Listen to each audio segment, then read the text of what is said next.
Have you ever opened your phone, scrolled for 30 seconds, and felt your stomach drop? Someone your age just bought a house. Someone you went to school with just got promoted. Someone you barely know just got married, had a baby, started a business, moved abroad. And there you are, sitting in the same room you were sitting in yesterday, thinking, what am I doing with my life? Why does everyone seem to be further along than me? If you have felt this, you are not alone. In fact, this feeling is one of the most common psychological experiences of our generation. But here is what almost no one tells you. The feeling of being behind is not a measurement of your life. It is a glitch in how your brain processes other people's lives.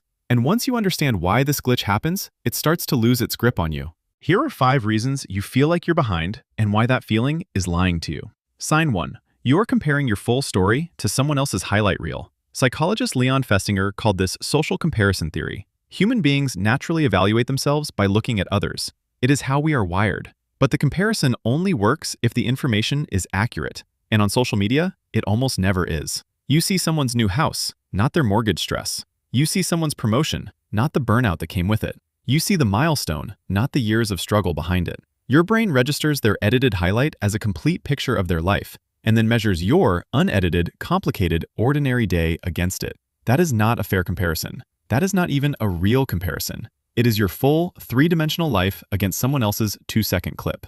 Sign 2. You believe there is a correct timeline for your life, and you are off schedule.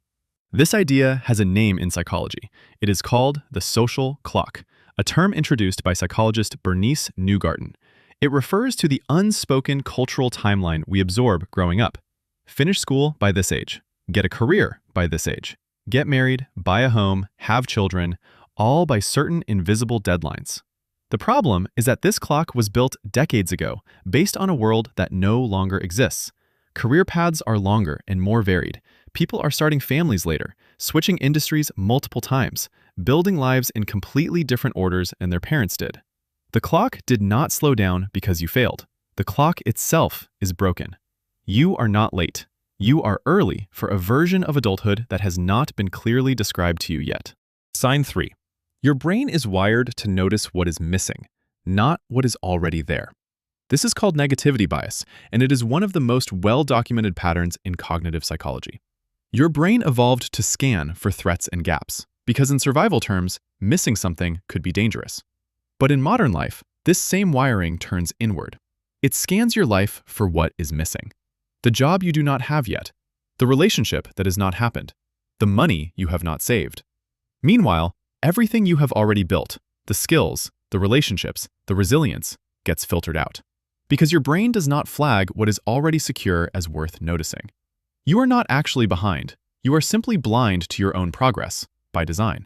If any of this feels familiar so far, drop a comment with the number that hit closest to home. I read every single one. Sign 4. The people who feel most behind are often the ones with the highest standards for themselves. This connects to research on perfectionism, particularly the work of psychologist Thomas Curran, who found that people with high personal standards consistently underestimate their own achievements relative to their internal benchmark. If you have big goals, your sense of enough keeps moving further away every time you get closer to it.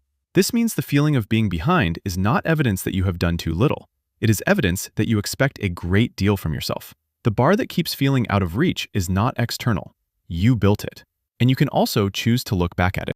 Sign 5. You are measuring a marathon using a photograph. Here is the deepest part of this. Life is not a single race with one finish line. It is dozens of different timelines running at once. Career, relationships, health, creativity, self-understanding, all moving at different speeds, all at different stages, all the time. When you compare yourself to someone else, you are usually comparing one frozen frame of your life, often your hardest, most uncertain frame, to one frozen frame of theirs, usually their best one. A single photograph cannot capture a marathon, and a single moment cannot capture a life that is still being lived. So here is the truth underneath all of this. There is no official schedule. There is no panel of judges keeping score. The feeling of being behind comes from comparing an inaccurate picture of someone else's life to an incomplete picture of your own, using a timeline that was never real in the first place. You are not behind. You are simply on a path that has not been fully revealed to you yet. And the only way to walk it well is to stop measuring it against someone else's math. If this video gave language to something you have been feeling, leave a comment and let me know. I read every single one. And if you think someone else needs to hear this today, share it with them. I'm ClarityWired. Don't forget to subscribe so you won't miss the next video. Goodbye, and see you next time.